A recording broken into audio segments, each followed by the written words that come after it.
এখানে আমার বন্ধু মধুসূদন বলে কেউ থাকে, গোপাল বলে কেউ থাকে।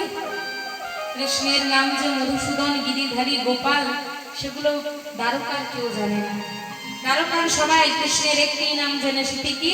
মহারাজ কৃষ্ণচন্দ্র। সেই বাবা বলছে, কই না তো বাবা, এই দ্বারকাতে তোমার বন্ধু মধুসূদন, গোপাল বলে কেউ থাকে, সেটা তো জানি না। এক কাজ করো, তুমি এগিয়ে যাও, যদি আরো কারোর সঙ্গে দেখা হয় সেই হয়তো তোমায় বলতে পারবে।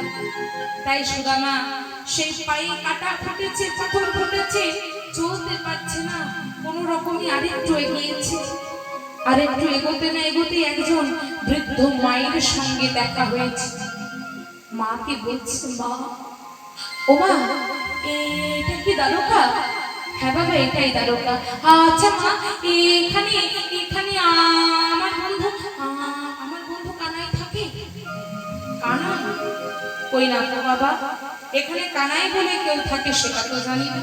তবে হ্যাঁ, তুমি এক কাজ করো, ওই যে দূরে অট্টালিকাটা দেখতে পাচ্ছ, ওখানে আমাদের মহারাজ কৃষ্ণচন্দ্র থাকে, ওটা হলো দ্বারকা।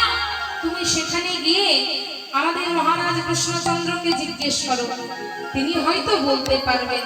তাই আজকে সুদামা সেই ছিঁড়ে মুড়ির পুটুলি দুটি নিয়ে আর কোনো রকমে হাঁটতে হাঁটতে হাঁটতে হাঁটতে ওই দ্বারকার বহির দ্বারে গেছে।